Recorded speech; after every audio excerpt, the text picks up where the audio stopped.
નમસ્કાર, મંતવ્ય ન્યૂઝમાં આપનું સ્વાગત છે। ઇન્ડિયા એટ 9 સાથે હું છું હિનલ। આવતીકાલથી કેદારનાથના કપાટ ખુલશે।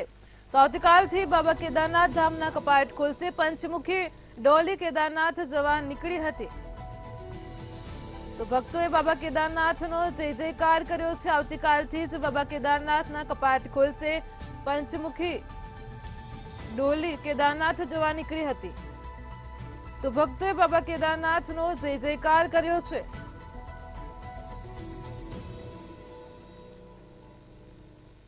આવતીકાલે સવારથી જ બાબા કેદારનાથ ધામના કપાટ ખુલશે। તો આવતીકાલથી ચારધામ યાત્રાનો પ્રારંભ થઈ રહ્યો છે।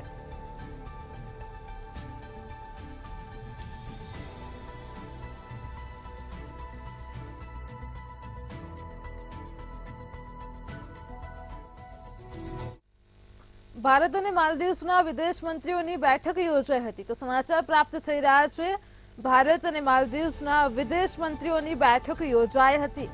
તો આ બેઠકમાં એસ જયશંકરે સ્પષ્ટ સંદેશ આપ્યો છે। વિદેશ મંત્રીઓની બેઠકમાં એસ જયશંકરે જણાવ્યું કે સંબંધો બંને દેશના હિતમાં હોવા જોઈએ। અમારી નેબર ફર્સ્ટ નીતિ અને સાગર અભિગમ પર આધારિત છે। તો મને આશા છે કે આજની બેઠક સફળ થશે।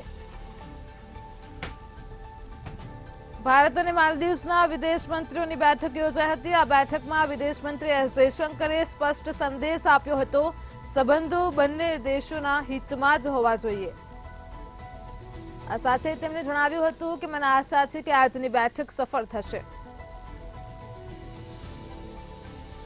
તો વિદેશ મંત્રીઓની બેઠક મળી હતી। ભારત અને માલદીવ્સના વિદેશ મંત્રીઓની ખાસ બેઠક યોજાઈ હતી। આ બેઠકમાં વિદેશ મંત્રી એસ જયશંકરે સ્પષ્ટ સંદેશ આપતા જણાવ્યું હતું કે અમારી નેબર ફર્સ્ટ નીતિ અને સાગર અભિગમ પર આધારિત છે।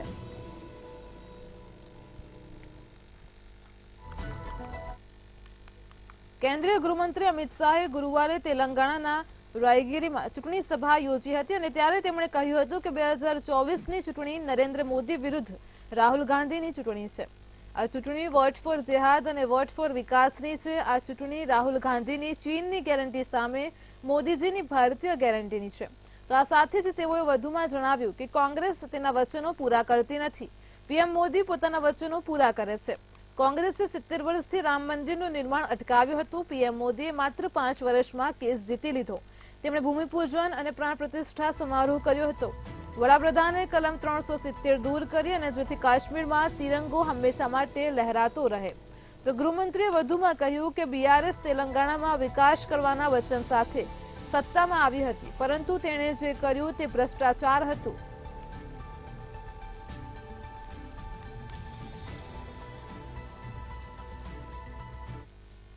નાણામંત્રી નિર્મલા સીતારમણે કહ્યું કે વડાપ્રધાન નરેન્દ્ર મોદીની સરકારના છેલ્લા 10 વર્ષમાં શેરબજારમાં લિસ્ટેડ દેશની 81 સરકારી કંપનીઓની માર્કેટ મૂડીમાં 225% વધારો થયો છે।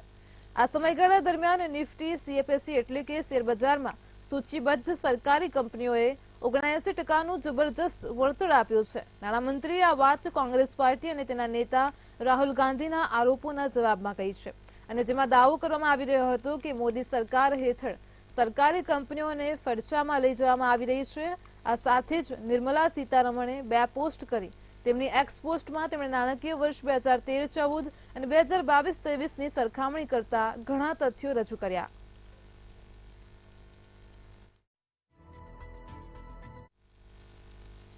અમરાવતીથી બીજેપી સાંસદ નવનીત કૌર રાણાએ એઆઈએમના વડા અસદુદ્દીન ઓવૈસી અને તેમના નાના ભાઈ અકબરુદ્દીન પર નિવેદન આપ્યું હતું। નવનીત રાણાએ કહ્યું કે હૈદરાબાદમાં જો પોલીસ 15 સેકન્ડ માટે પીછેહટ કરશે તો બંને ભાઈઓ ક્યાં ગયા તે ખબર નહીં પડે। નવનીત કૌરના આ નિવેદનને અકબરુદ્દીનના 2013માં આપેલા ભાષણના જવાબ તરીકે માનવામાં આવી રહ્યું છે અને જેમાં તેમણે કહ્યું હતું કે જો પોલીસને 15 મિનિટ માટે હટાવી દેવામાં આવશે તો અમે 25 કરોડ 100 કરોડ હિન્દુઓનો નાશ કરી દઈશું। અને ત્યારે હવે નવનીત રાણાની 15 સેકન્ડ લાગશે વાળી કોમેન્ટ પર એઆઈએમના વડા અસદુદ્દીન ઓવૈસીએ વળતો પ્રહાર કર્યો છે। ઓવૈસીએ કહ્યું કે તેમણે 15 સેકન્ડનો સમય માંગ્યો છે, પરંતુ તેમને 1 કલાક આપો। અમે ડરતા નથી, જ્યાં તેઓ કહેશે ત્યાં આવીશું। અમે જોવા માંગીએ છીએ કે તેમનામાં થોડી પણ માનવતા બચી છે કે નહીં।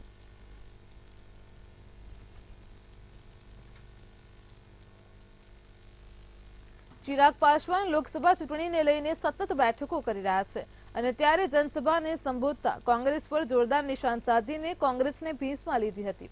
તેમણે કહ્યું કે જ્યાં સુધી ચિરાગ પાસવાન છે ત્યાં સુધી ન તો આપણા બંધારણને કોઈ ખતરો છે, ન તો કોઈ અનામત છીનવી શકે છે।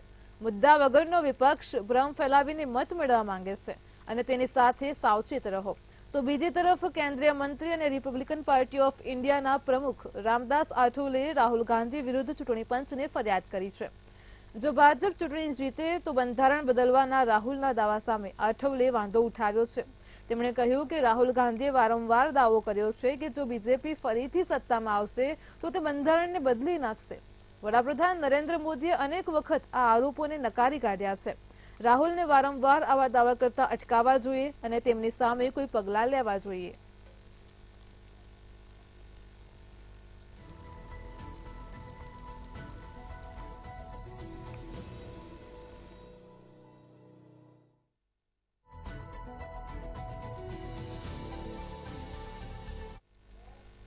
કેન્દ્રીય મંત્રી અને રિપબ્લિકન પાર્ટી ઓફ ઇન્ડિયાના અધ્યક્ષ રામદાસ આઠવલેએ રાહુલ ગાંધી વિરુદ્ધ ચૂંટણી પંચને ફરિયાદ કરી છે।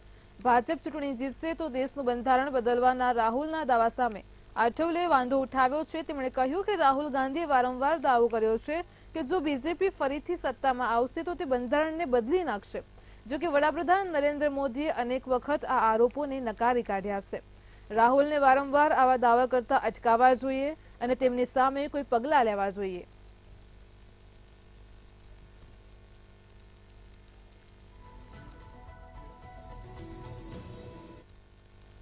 આંધ્રપ્રદેશમાં લોકસભાની ચૂંટણીનો જોરદાર જંગ જામ્યો છે। આંધ્રપ્રદેશમાં બે મોટા નિવેદનો પર ચૂંટણી મુદ્દો છુપાયેલો છે। પહેલું નિવેદન જગનમોહન રેડ્ડીએ પોતાના કાકાની હત્યા કરાવી, શું હવે તે બાકીના પરિવારને પણ મરાવી નાખશે, તે છે। તો બીજું નિવેદન વાયએસ શર્મિલા દ્વારા આપવામાં આવ્યું હતું કે મારો ભાઈ જગન મુખ્યમંત્રી બન્યા પછી સંપૂર્ણપણે બદલાઈ ગયો છે। મારા કાકાની હત્યા કરનારા લોકોને મારો ભાઈ બચાવી રહ્યો છે। અને ત્યારે આ નિવેદન પર સીએમ જગનમોહન રેડ્ડીના પરિવારમાં ભાગલા પડી ગયા। તો જગન જેવા લોકો તેમની યોજનાઓથી ખુશ છે, પરંતુ આ વખતે વિપક્ષી પાર્ટી ટીડીપીએ મજબૂત ઘેરો બનાવ્યો છે। ભાજપ અને સાઉથના સુપરસ્ટાર પવન કલ્યાણની પાર્ટી જનસેવા પણ તેમની સાથે છે। તો ત્યારે સીપીઆઈ અને સીપીઆઈએમ સાથે કોંગ્રેસ રાજ્યમાં ત્રીજી સૌથી મોટી તાકાત છે। ચોથા તબક્કામાં આંધ્રપ્રદેશની 25 લોકસભા સીટો પર 13 મેના રોજ ચૂંટણી યોજાવાની છે। જગનમોહન રેડ્ડીની પાર્ટી વાયએસઆર કોંગ્રેસ 2019થી સરકાર ચલાવી રહી છે। તો સીએમ જગનની પાર્ટીને 22માંથી 11 બેઠકો મેળવી શકે તેવી આશા છે। તો આ સાથે જ બીજી તરફ કોંગ્રેસ ખાતું ખુલવાની પણ આશા રાખે છે।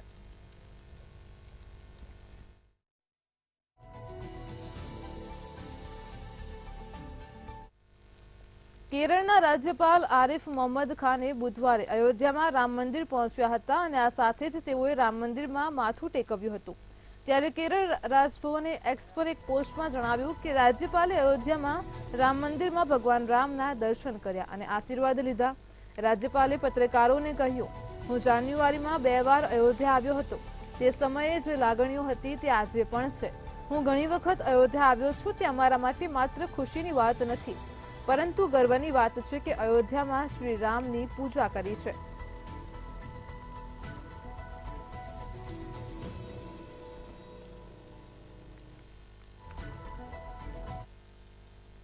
દેશની હોટ સીટ ગણાતી મંડીથી કોંગ્રેસના ઉમેદવાર વિક્રમાદિત્યસિંહે આજે ઉમેદવારી નોંધાવી છે। કોંગ્રેસ ઉમેદવાર વિક્રમાદિત્યસિંહે મંડીમાં શક્તિ પ્રદર્શન કરી અને ઉમેદવારી નોંધાવી હતી।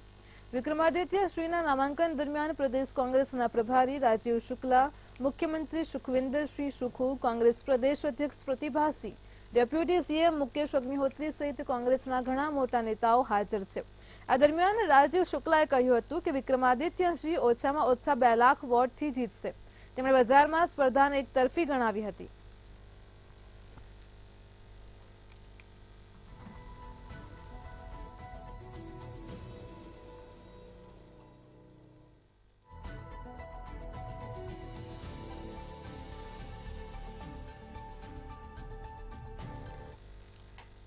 નીતિશ કુમારને મોટો આંચકો લાગ્યો છે। પૂર્વ સાંસદ રંજન યાદવ આરજેડીમાં જોડાયા છે। તો રાજ્યસભાના સાંસદ મનોજ ઝાએ આજે આરજેડી કાર્યાલયમાં તેમને પાર્ટીનું સભ્યપદ આપ્યું છે। પાર્ટીની સદસ્યતા લેતા જ રંજન યાદવે લાલુ પ્રસાદ યાદવના વખાણ કર્યા હતા। તેમણે કહ્યું કે લોકસભા ચૂંટણી દરમિયાન દરેક રાજ્યમાં લાલુ પ્રસાદની માંગ હતી, તો જ્યારે તેમને પૂછવામાં આવ્યું કે આ વખતે ત્યાં કોણ જીતી રહ્યું છે, તો રંજન યાદવે કહ્યું કે આ વખતે ફાનસની લહેર છે।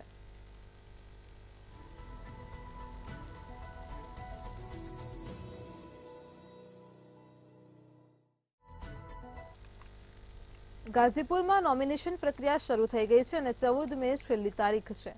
ત્યારે ગાઝીપુરથી સમાજવાદી પાર્ટીના ઉમેદવાર સાંસદ અફઝલ અંસારી ઉપરાંત તેમની પુત્રીએ પણ 1 જૂને યોજાનારી લોકસભા ચૂંટણીના છેલ્લા તબક્કા માટે ઉમેદવારી પત્રોના 4 સેટ ખરીદ્યા છે। અફઝલ અને તેમની પુત્રી નુસરત અંસારીએ ટિકિટ ખરીદ્યા પછી અહીંથી કોણ સાયકલ ચલાવશે તેની ચર્ચા છેડાઈ ગઈ છે। ગેંગસ્ટર એક્ટ હેઠળ નોંધાયેલા કૃષ્ણાનંદ રાય હત્યા કેસમાં ગાઝીપુરની કોર્ટે અફઝલને 4 વર્ષની જેલની સજા ફટકારી હતી અને ત્યારે અફઝલે આ નિર્ણયને હાઈકોર્ટમાં પડકાર્યો છે અને 13 મેના રોજ સુનાવણી થવાની છે। એવું માનવામાં આવે છે કે જો અફઝલને હાઈકોર્ટમાંથી રાહત નહીં મળે તો તેની જગ્યાએ તેમની પુત્રી નુસરતને ચૂંટણી લડાવી શકે છે।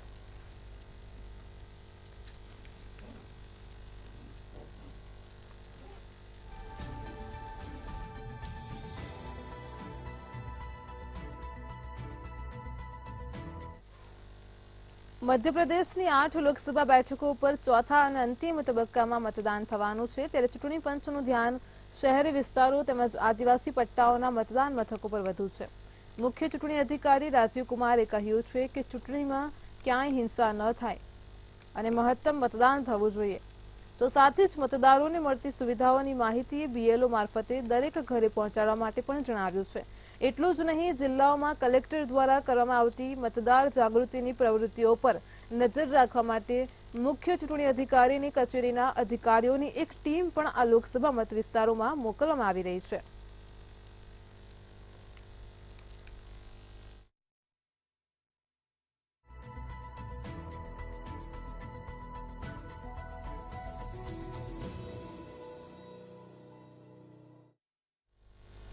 મેનકા ગાંધી સુલતાનપુરથી સાંસદ છે અને બીજેપીએ તેમને ફરીથી પોતાના ઉમેદવાર બનાવ્યા છે।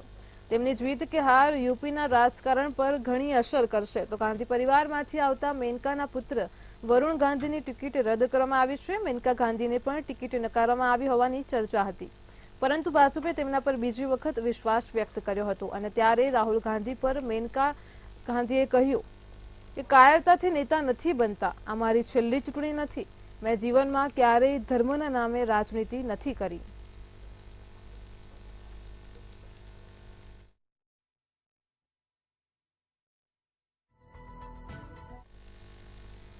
દિલ્હી લીકર પોલીસે કૌભાંડ સંબંધિત મની લોન્ડરિંગ કેસમાં મુખ્યમંત્રી અરવિંદ કેજરીવાલને વચગાળાના જામીન આપવા મુદ્દે આવતીકાલે સુપ્રીમ કોર્ટ સુનાવણીમાં થવાની છે।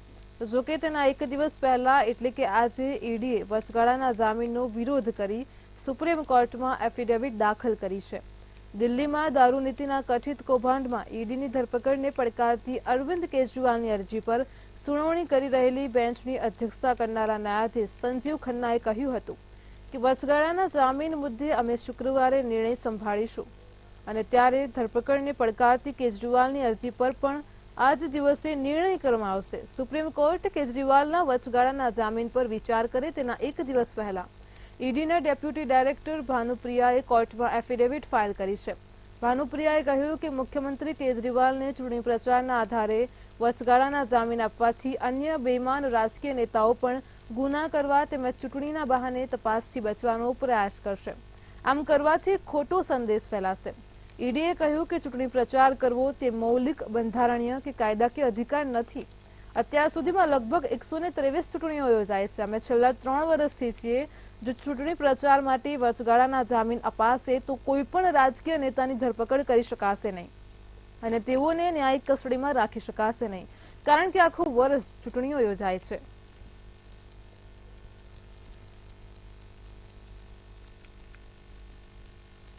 મધ્યપ્રદેશ ભાજપના પ્રવક્તા ગોવિંદ માલુનું હાર્ટ એટેકથી નિધન થયું હતું। તેઓ 67 વર્ષના હતા અને ત્યારે આજે સવારે ઇન્દોરમાં તેમના નિવાસ સ્થાનેથી તેમની અંતિમ યાત્રા કાઢવામાં આવી હતી, જેમાં મુખ્યમંત્રી મોહન યાદવ પણ હાજર રહ્યા હતા। માલુના નિધનના સમાચાર મળતા જ મોહન યાદવ ચૂંટણીના તમામ કાર્યકરો પડતા મૂકીને ઇન્દોર પહોંચી ગયા હતા. તો ભાજપના એક સ્થાનિક નેતાએ કહ્યું કે ગોવિંદ માલુ બુધવારે ભોપાલ ગયા હતા, જ્યાંથી તેઓ સાંજે ઇન્દોરમાં તેમના નિવાસસ્થાને આવ્યા હતા. અહીં સાંજે તેમને અચાનક હાર્ટ એટેક આવ્યો હતો. ત્યારબાદ તેમના તુરંત નજીકની હોસ્પિટલમાં ખસેડાયા હતા અને જ્યાં ડોક્ટરોએ તેમને મૃત જાહેર કર્યા હતા. તો મુખ્યમંત્રી મોહન યાદવે ગોવિંદ માલુને ભાજપના મોટા ધરોહર ગણાવી તેમના નિધન પર શોક વ્યક્ત કર્યો હતો. તેમણે કહ્યું કે ગોવિંદ માલુનું હાર્ટ એટેકથી નિધન થયું હોવાનું જાણી મને ખૂબ દુઃખ થયું છે. તેમણે ભાજપ માટે ઘણી જવાબદારીઓ નિભાવી છે. વડાપ્રધાન નરેન્દ્ર મોદીની ચૂંટણી સભાના કારણે તેઓ પરત દિવસથી જ મારી સાથે ધારમાં હતા.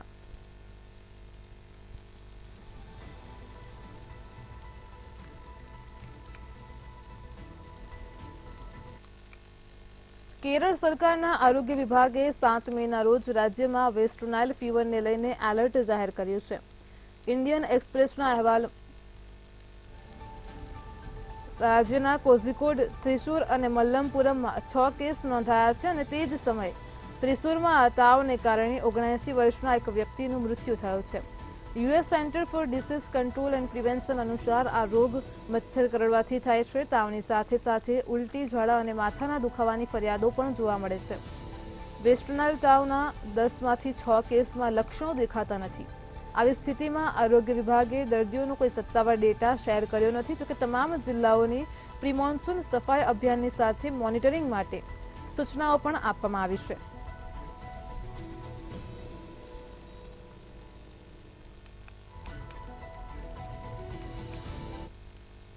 બ્રિટિશ ફાર્માસ્યુટિકલ કંપની એસ્ટ્રાઝેનેકાએ કોરોના વેક્સિન કોવિશિલ્ડની આડઅસરોને ધ્યાનમાં રાખીને વેક્સિન પાછી ખેંચવાનો નિર્ણય લીધો હતો. આ ઉપરાંત આ વેક્સિનનું ઉત્પાદન પણ બંધ કરી દેવામાં આવ્યું છે.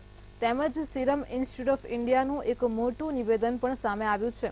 સીરમ ઇન્સ્ટિટ્યૂટે ભારતમાં કોવિશિલ્ડ વેક્સિનનું ઉત્પાદન કર્યું હતું અને તેને બજારમાં ઉપલબ્ધ કરાવ્યું હતું. તો સીરમ ઇન્સ્ટિટ્યૂટે જણાવ્યું હતું કે અમે 2021માં વેક્સિન સપ્લાયની શરૂઆતમાં પેકેજિંગ ઇન્સર્ટમાં થ્રોમ્બોસિસ વિથ થ્રોમ્બોસિટોપેનિયા સિન્ડ્રોમ સહિત વેક્સિનની તમામ આડઅસરો વિશે ખુલાસો કર્યો હતો. પરંતુ એસ્ટ્રાઝેનેકા દ્વારા એમ સ્વીકારવામાં આવ્યા બાદ કે કોવિશિલ્ડ વેક્સિન લીધા બાદ શરીરમાં લોહીના ગઠ્ઠા જામવા લાગે છે અને તેનાથી દુનિયાભરમાં હડકંપ મચી ગયો છે.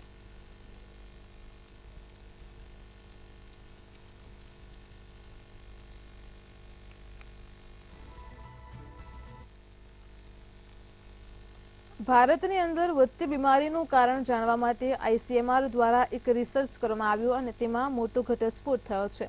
જેમાં તેમણે જણાવ્યું કે ભારતમાં કુલ બીમારીનો 56.4% બોજ બિન આરોગ્યપ્રદ આહારને કારણે છે. તંદુરસ્ત આહાર અને શારીરિક પ્રવૃત્તિ કોરોનરી હૃદય રોગ અને હાઇપરટેન્શનના નોંધપાત્ર પ્રમાણને ટાળી શકે છે અને ટાઈપ 2 ડાયાબિટીસને 80% સુધી અટકાવી શકે છે. આ સાથે જ તેમણે 17 પોઈન્ટની ગાઈડલાઈન પણ જાહેર કરી. આરોગ્ય સંશોધન સંસ્થાએ જણાવ્યું હતું કે તંદુરસ્ત આહાર અને શારીરિક પ્રવૃત્તિ કોરોનરી હૃદય રોગ અને હાઇપરટેન્શનના નોંધપાત્ર પ્રમાણને ઘટાડી શકે છે અને ટાઈપ 2 ડાયાબિટીસને 80% સુધી અટકાવી શકે છે. એવું કહેવાય છે કે સ્વસ્થ જીવનશૈલીને અનુસરીને અકાળ મૃત્યુને અટકાવી શકાય છે.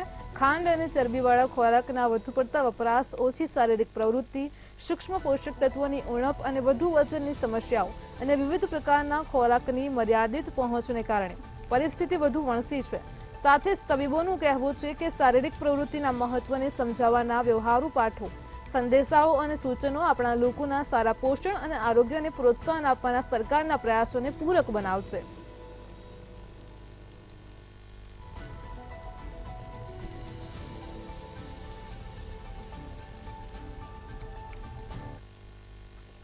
મુંબઈના સીએસએમઆઈ એરપોર્ટ પરથી ડીઆરઆઈ મુંબઈ ઝોનલ યુનિટે કોટ દિવોરના એક નાગરિક પાસેથી 1468 ગ્રામ કોકેન ધરાવતી 7 કેપ્સ્યુલ રિકવર કરી હતી, જેની કિંમત ₹15 કરોડ છે.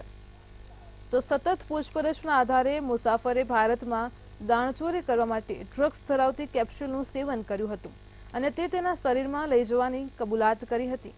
તેને કેપ્સ્યુલ કાઢવા માટે મુંબઈની સર જેજે હોસ્પિટલમાં દાખલ કરવામાં આવ્યા હતા.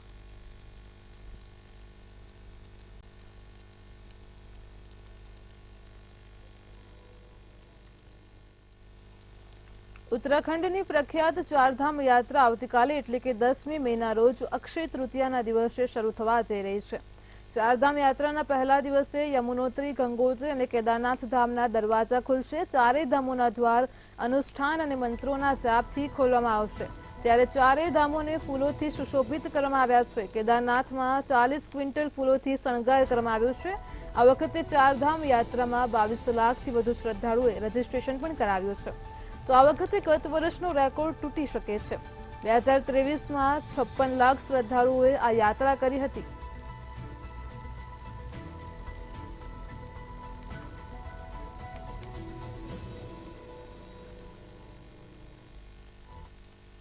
જમ્મુ અને કાશ્મીરના પુલવામા જિલ્લાના પંપોરમાં 8 મેના દિવસે મોડી સાંજે ઝેલમ નદીમાં એક બોટ ડૂબી ગઈ હતી। બોટમાં 9 બિન કાશ્મીરી લોકો હતા, જેમાંથી 7ને બચાવી લેવામાં આવ્યા હતા। જો કે 2 લોકો ગુમ છે। બંને યુપીના રહેવાસી છે। હજુ સર્ચ ઓપરેશન ચાલુ છે। એસડીઆરએફ, પોલીસ પ્રશાસન અને અર્ધલશ્કરી દળો બચાવ કાર્યમાં લાગેલા છે। તો પુલવામાના ડેપ્યુટી કમિશનર ડોક્ટર બશારત કંબીએ કહ્યું કે નદીમાં જોરદાર પ્રવાહને કારણે બચાવમાં મુશ્કેલી આવી રહી છે। જો કે તમામ ટીમો ગુમ થયેલા લોકોને શોધી કાઢવા માટે તેમના શ્રેષ્ઠ પ્રયાસો કરી રહી છે।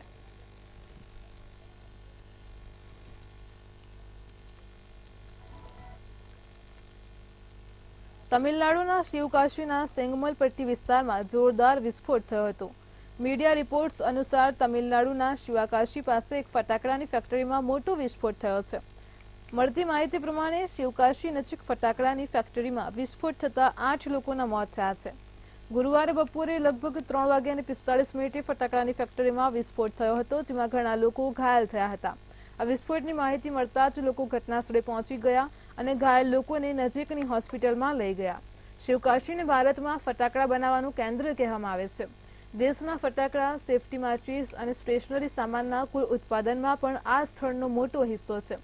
આ ઘટનાને લઈને પોલીસે કહ્યું કે તેઓ વિસ્ફોટનું કારણ શું છે તેની તપાસ કરી રહ્યા છે। એક અહેવાલ મુજબ પોલીસે જણાવ્યું કે આ વિસ્ફોટમાં અન્ય 12 લોકો દાઝી ગયા છે।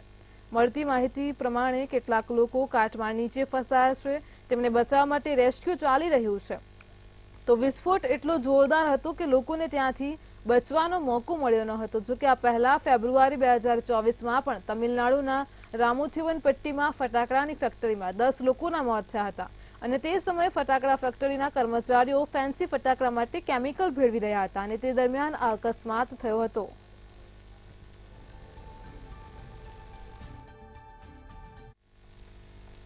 દેશમાં આવી રહેલી નવી ટેકનોલોજીથી રસ્તા પર પડેલા ખાડા આપોઆપ જ ભરાઈ શકશે અને જેમાં ડામરમાં સ્ટીલ, ફાઇબર અને બિટુમેન ભેળવવામાં આવશે। તો ત્યારબાદ ક્યાંય પણ ખાડા પડે તો બિટુમેન ફેલાઈને તેને ભરી દેશે।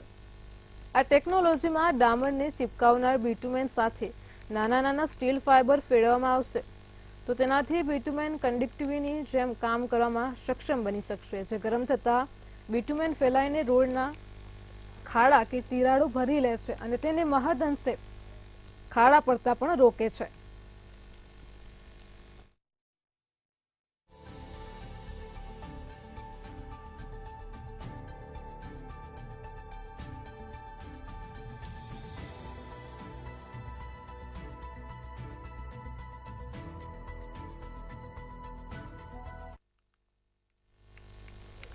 તો બુલેટિનમાં આગળ વાત કરીશું કે જેવી રીતે હાલ અત્યારે દેશમાં ચૂંટણીનો માહોલ હતો તે દરમિયાન હાલ અત્યારે પન્નુ કેસમાં રશિયાનું ભારતને સમર્થન મળ્યું છે। અમેરિકાના આરોપોને તેને પાયાવિહોણા ગણાવ્યા છે। તો આ સાથે જ ખાલિસ્તાની આતંકવાદી ગુરપંતવંશી પન્નુની હત્યાનું કાવતરું ઘડવાના આરોપમાં રશિયાએ ભારતનું સમર્થન કર્યું છે। રશિયાના વિદેશ મંત્રાલયે ભારત વિરુદ્ધ અમેરિકાના આરોપોને પાયાવિહોણા ગણાવ્યા છે। રશિયાએ કહ્યું છે કે અમેરિકા ભારતની આંતરિક બાબતોમાં દખલગીરી કરી રહ્યું છે અને સામાન્ય ચૂંટણીમાં અડચણ ઊભી કરવાના પ્રયાસ કરી રહ્યું છે। અમેરિકા પાયાવિહોણા આરોપો લગાવીને ભારતનું અપમાન કરી રહ્યું છે। રશિયન વિદેશ મંત્રાલયના પ્રવક્તા મારિયા ઝખારોવાને પન્નુની હત્યાના કાવતરાના આરોપો અંગે પૂછપરછ કરવામાં આવી હતી અને જવાબમાં ઝખારોવાએ કહ્યું કે અમારી જાણકારી મુજબ અમેરિકાએ હજુ સુધી એવો કોઈ પુરાવો રજૂ કર્યો નથી જે સાબિત કરી શકે કે પન્નુની હત્યામાં ભારતનો હાથ હતો। અમેરિકાની ધાર્મિક સ્વતંત્રતાના ઉલ્લંઘનની વાત ભારત મામલે તેની ગેરસમજણ દર્શાવે છે। અમેરિકા આવું કરીને એક સાર્વભૌમ દેશ તરીકે ભારતનું અપમાન કરી રહ્યો છે।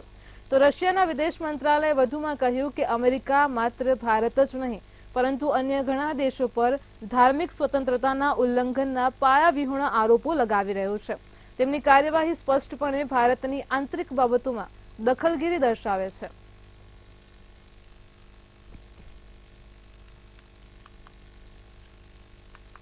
પશ્ચિમ બંગાળના રાજ્યપાલ સીવી આનંદ બોઝે કહ્યું છે કે તેઓ મહિલાઓના યૌન શોષણના મામલામાં 100 લોકોને રાજભવનના સીસીટીવી ફૂટેજ બતાવવા માટે તૈયાર છે. જોકે તેમણે એમ પણ કહ્યું છે કે તે કોલકાતા પોલીસ અને સીએમ મમતા બેનર્જીને સીસીટીવી કેમેરાનું રેકોર્ડિંગ નહીં બતાવે. રાજભવનમાં કોન્ટ્રાક્ટ પર નિયુક્ત એક મહિલા કર્મચારીએ રાજ્યપાલ પર યૌન શોષણના આરોપ લગાવતા કોલકાતા પોલીસમાં ફરિયાદ નોંધાવી હતી. પછી કોલકાતા પોલીસે મામલાની તપાસ માટે એસઆઈટીની રચના કરી છે. ફરિયાદ નોંધાયા બાદ પોલીસે રાજભવનને સીસીટીવી ફૂટેજ શેર કરવાની અપીલ કરી હતી. પોલીસે રાજભવનના કેટલાક અધિકારીઓ અને ત્યાં તૈનાત કર્મચારીઓની પૂછપરછ કરી છે. જોકે બંધારણના અનુચ્છેદ 361 હેઠળ રાજ્યપાલ જ્યારે પદ પર હોય ત્યારે તેમની સામે ફોજદારી કાર્યવાહી કરી શકાતી નથી.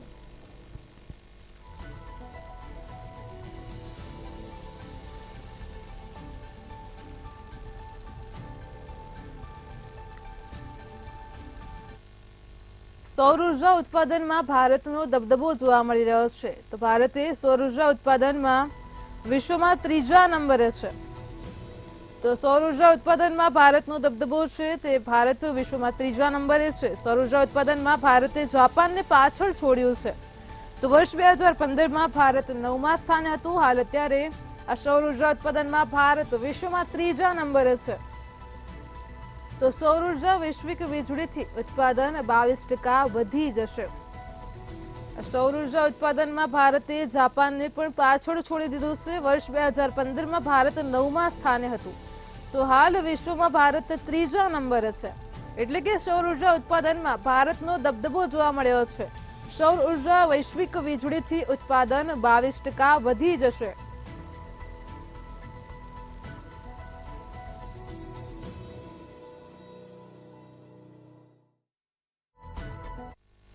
પીએમ મોદી 14 મેના રોજ વારાણસીથી ઉમેદવારી પત્ર ભરશે. સમાચાર સામે આવી રહ્યા છે તો લોકસભાની ચૂંટણીને લઈને પીએમ મોદી વારાણસીથી ઉમેદવાર છે. તેઓ 14 મેના રોજ ઉમેદવારી પત્ર ભરશે. તો પીએમ મોદી પુષ્ય નક્ષત્ર રાજસત્તા યોગમાં તેમનું ઉમેદવારી પત્ર નોંધાવશે. પીએમ મોદી સતત 3જી વાર વારાણસીથી ચૂંટણી લડી રહ્યા છે. આગામી 14 મેના રોજ તેઓ ઉમેદવારી પત્ર ભરશે. 13 મેના રોજ વડાપ્રધાન મોદી વારાણસીમાં ભવ્ય રોડ શો યોજશે. 14 મેના રોજ કલેક્ટર કચેરીએ ઉમેદવારી નોંધાવશે.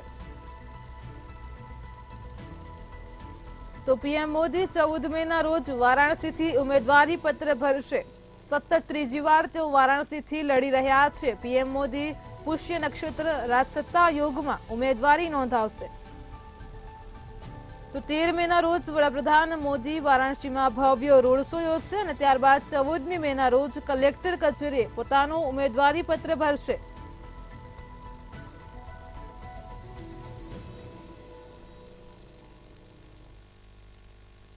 ઇન્ડિયા એટ 9માં હાલ આટલું જ. વધુ સમાચાર માટે જોતા રહો મંતવ્ય ન્યૂઝ. નમસ્કાર.